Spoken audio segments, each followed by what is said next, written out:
Hello friends, welcome to SSC coaching centre. दोस्तों, number system जो कि आपका मैथ्स का सबसे पहला ही चैप्टर है। अगर आप कंपटीशन एग्जाम की तैयारी कर रहे हैं तो जो भी बुक आप खरीदेंगे सबसे पहला चैप्टर आपको नंबर सिस्टम का ही मिलेगा और उससे क्वेश्चन आते हैं।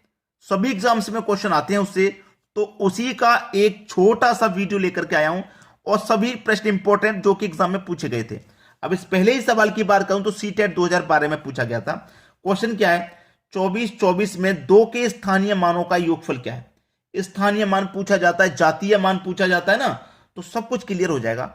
अब देखिए, यहां पे पहले मैं संख्या लिख लूं, 2424 यही तो है दो के स्थानीय मान।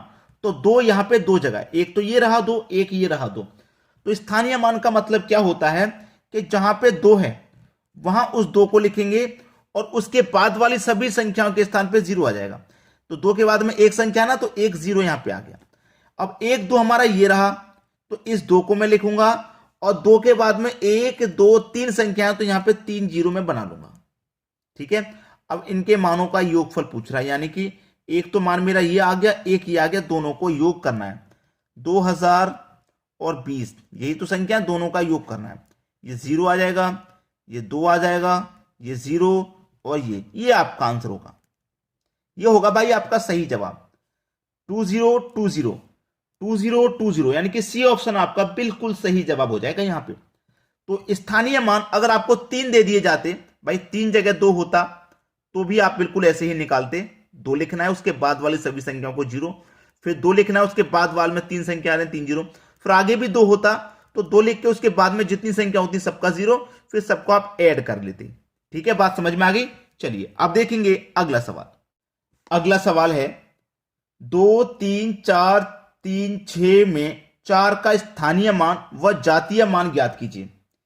स्थानीय मान और उसने जातीय मान कहा है, तो जातीय मान का मतलब क्या होता है, उसने कहा कि चार का स्थानीय मान व जातीय मान ज्ञात करो।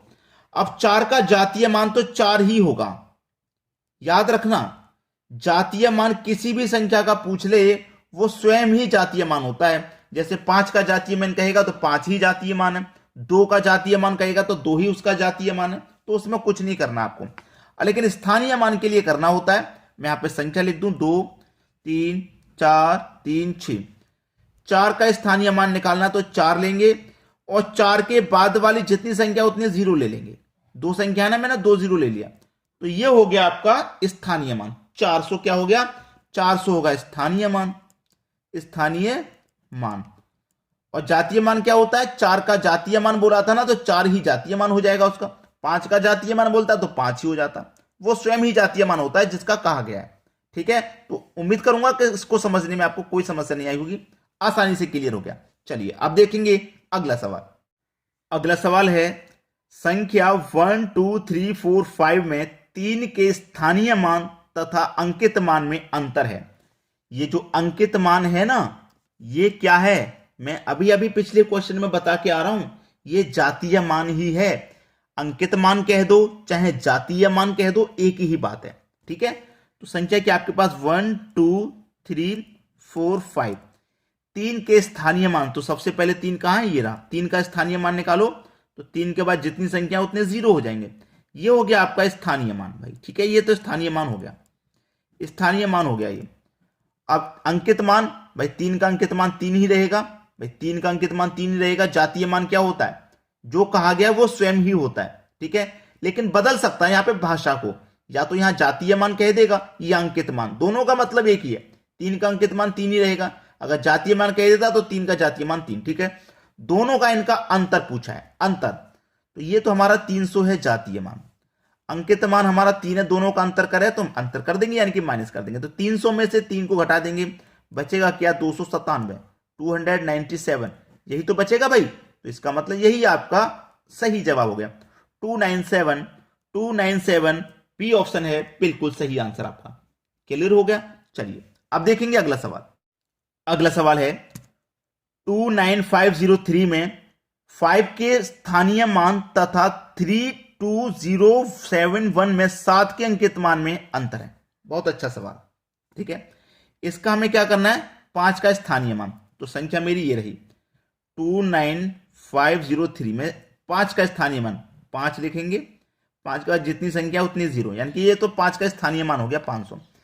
32071 में 7 के अंकित मान, भाई अंकित मान हो चाहे जातीय मान हो वो तो सेम रहता है, तो 7 का अंकित मान 7 ही रहेगा, दोनों का अंतर 7 का अंकित मान 7 ही रहेगा, दोनों का अंतर करना है। तो ये मेरा स्थानीय मान हो गया, ये मेरा अंकित मान हो गया, दोनों का अंतर करना है। तो 500 में से 7 घटा देंगे, 493 बचेगा। ठीक है, 493 बचेगा। किस ऑप्शन में भाई? ये रहा आपके बी ऑप्शन में, बिल्कुल सही जवाब। ठीक है, चलिए अब देखेंगे अगला सवाल। अगला सवाल है 6251, 6521 और 5621 में 5 के स्थानीय मानों का योगफल है। तो सभी में क्या करना है, 5 का हमें स्थानीय मान निकालना, सभी का योग कर देना। टेट 2015 देखिए 6251, 6521, 5621 ये संख्या है। 5 का स्थानीय मान, इसमें 5 का स्थानीय मान निकालो, 5 ये रहा, 5 के आगे वाली संख्या 0, इसमें 5 ये रहा, 5 के आगे वाली संख्या 0, इसमें 5 ये रहा, 5 के आगे वाली संख्या सभी 0 हो जाएंगी। ठीक है, ये हो गया 5 के स्थानीय मान, तीनों निकल के आ गए। अब तीनों का क्या बोला, योगफल बता दो भाई। तो सभी का क्या करेंगे आप, योगफल कर लेंगे। तो सबको जोड़ लो, 500 सबसे पहले बड़ी वाली संख्या, फिर उससे छोटी वाली, फिर इससे छोटी वाली लिख लो, जोड़ना आसान होता है। 0 5 5 5 550 550 सी ऑप्शन हो जाएगा सही जवाब। 550 सी ऑप्शन बिल्कुल सही जवाब। तो इस तरीके के क्वेश्चन जब आपके एग्जाम में आएंगे तो आप उन्हें चुटकियों में सॉल्व करते हुए चले जाएंगे। चलिए आप देखेंगे अगला सवाल। अगला सवाल है 0.0159 में 1 का स्थानीय मान है, 1 का संख्या लिख लो 0.0159 ये संख्या है आपकी। अगर ये संख्या दशमलव में नहीं होती तो आप क्या करते, 1 लेंगे, 1 लेंगे, 1 के बाद में जितनी संख्या उतनी 0, 2 संख्या तो 2 0 आ जाएंगे, ये आपका स्थानीय मान हो जाता अगर संख्या दशमलव में नहीं होती। लेकिन दशमलव में है तो यही स्थानीय मान 1 के बटे में आएगा, 1 के बटे में 100। बस सवाल खत्म हो गया आपका, कुछ करना ही नहीं था। ये तो आपको दशमलव घुमाने के लिए दिया गया। अगर दशमलव नहीं है तो 100 आपका सही जवाब था। ठीक है, 1 लेंगे और उसके बाद में जितनी संख्या उतने 0, लेकिन दशमलव में है तो यही आंसर 1 के बटे में आएगा। बस इसी आंसर को 1 के बटे में रख दो अगर दशमलव है तो 1 के बटे में 100 यानी कि सी ऑप्शन है सही जवाब आपका। तो यहां पे मैं बस आपसे एक ही बात कहूंगा कि लाइक, शेयर और कमेंट को आप बरकरार रखें। हमारा जो चैनल डाउन चल रहा है, अगर आप लाइक शेयर कमेंट करते हैं तो हो सकता है ग्रो हो जाए हमारा चैनल जो फ्रीज हुआ पड़ा है, जो हमारा व्यूज डाउन जा रहे हैं। ठीक है, चैनल जो डाउन हो रहा है, तो बस इतना ही काम करना है आपको, लाइक शेयर और कमेंट करना है। ठीक है दोस्तों, धन्यवाद।